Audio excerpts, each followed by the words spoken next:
Pemirsa, Menteri Koordinator Bidang Perekonomian Erlangga Hartarto memastikan bahwa pemerintah akan mengeluarkan paket stimulus untuk mendorong perekonomian Indonesia di paruh kedua 2025. Erlangga mengatakan ada beberapa stimulus yang sudah dilakukan bersama dengan kementerian, lembaga terkait.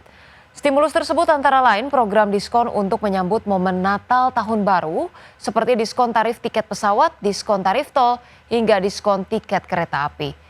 Selain itu, insentif pajak pertambahan nilai ditanggung untuk sektor properti sebesar 100% juga akan diperpanjang hingga akhir tahun ini. Erlangga menambahkan detail-detail teknis akan dibahas lebih lanjut bersama dengan kementerian lembaga terkait. Termasuk juga persiapan agar program makan bergizi gratis bisa mencapai target pada Agustus 2025. Kita sedang mempersiapkan beberapa hal, kita sedang meninjau paket yang selama ini diluncurkan, bagaimana implementasinya bisa dimaksimalkan di kuartal kedua. Misalnya pembangunan FLPP misalnya 350.000 rumah plus KUR untuk perumahan yang 450.000 itu kan akan mengungkit bidang konstruksi. Kemudian kita akan mempersiapkan bagaimana nanti menjelang Nataru betul-betul turisme atau sektor pariwisata bisa digenjot. Dan kemarin arahan Bapak Presiden untuk mendorong turisme. Pemirsa, Badan Pusat Statistik menilai fenomena Rojali atau rombongan jarang beli yang marak terjadi bisa menjadi penanda masyarakat sedang menahan konsumsi. Gejala ini juga bisa menjadi awal ataupun penanda awal tekanan ekonomi. Deputi Bidang Statistik Sosial BPS Ateng Hartono mengatakan fenomena Rojali dapat menjadi pertimbangan penting bagi pemerintah untuk tak hanya fokus menurunkan angka kemiskinan, tapi juga menjaga ketahanan konsumsi rumah tangga. Pasalnya fenomena Rojali ini tidak hanya menyasar masyarakat kelas menengah ke bawah, melainkan juga bisa melanda masyarakat kelas atas. Ateng mengungkapkan berdasarkan data Survei Sosial Ekonomi Nasional atau Susenas Maret 2025, terjadi kecenderungan kelompok masyarakat atas agak menahan konsumsi mereka. Asumsi kelompok atas memang agak menahan konsumsinya. Ini kita amati dari Susenasnya. Namun ini tentu tidak serta-merta berpengaruh ke angka kemiskinan karena kan itu kelompok atas saja ya. Fenomena Rojali memang belum tentu ya teman-teman mencerminkan tentang kemiskinan, tetapi tentunya ini relevan juga sebagai gejala sosial.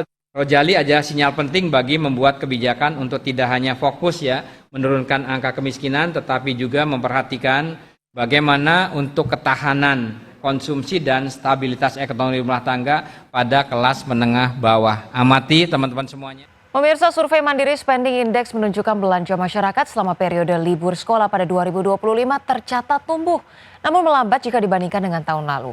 Berdasarkan hasil survei MSI, prioritas belanja yang bersifat untuk hiburan pada periode libur sekolah tercatat meningkat, sementara alokasi belanja untuk hal-hal penting justru menurun. Survei Mandiri Spending Index atau MSI menunjukkan belanja masyarakat selama periode libur sekolah pada 2025 tercatat tumbuh, namun melambat atau terbatas bila dibandingkan periode libur sekolah tahun lalu.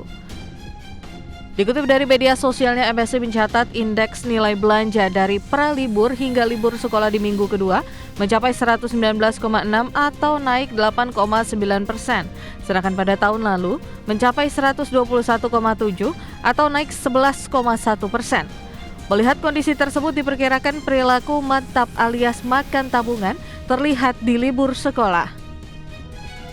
Bila melihat tahun-tahun sebelumnya masyarakat tidak melakukan makan tabungan untuk berbelanja atau berada di indeks 100. Namun periode libur sekolah tahun ini, indeks tabungan turun menjadi 96,6, padahal indeks belanjanya hanya mencapai 108,9 atau lebih rendah dari 2024 yang mencapai 111,1 atau masih relatif sama dengan 2023 yakni sebesar 108,9. Hasil survei MSI juga melihat perubahan prioritas belanja yang bersifat untuk hiburan pada periode libur sekolah seperti leisures dan makan di luar tercatat meningkat. Belanja leisures mencapai 21% naik dari tahun lalu yang sebesar 19% dan makan di luar meningkat menjadi 15% dari tahun lalu sebesar 11%. Sedangkan alokasi belanja untuk hal-hal penting justru turun dari 21% tahun lalu menjadi 16% pada tahun ini. Alokasi belanja untuk barang tahan lama juga tercatat turun menjadi 20% dari tahun lalu sebesar 24%. Jakarta, Tim Liputan IDX Channel. Pemerintah mengaku tidak berpuas diri meski angka kemiskinan turun 23,85% pada Maret 2025 jika dibandingkan dengan September 2024. Untuk menekan angka kemiskinan, pemerintah terus berupaya membuka lapangan kerja baru melalui berbagai program unggulan.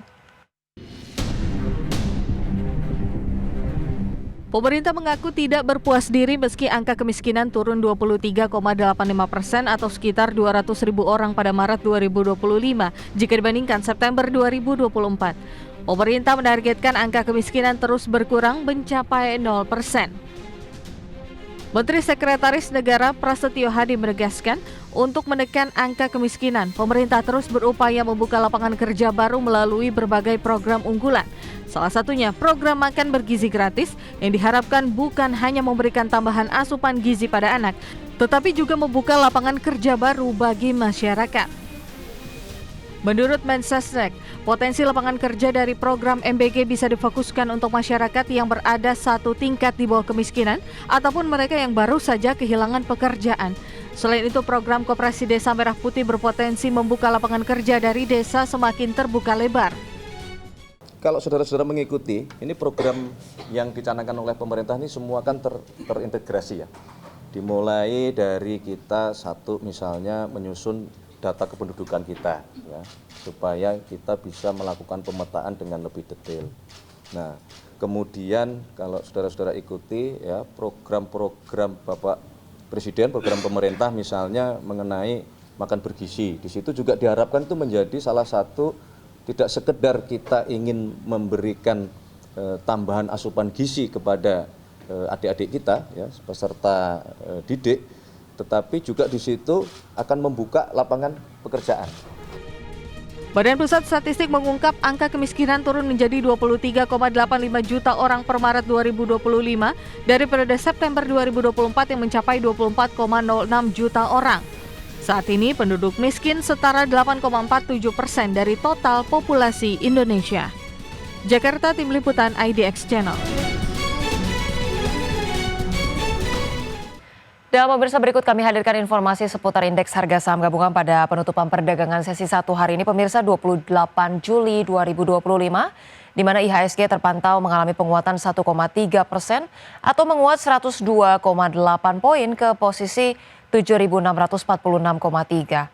Sempat menyentuh level tertingginya di 7.658,9 dan level terendahnya di 7.625,4.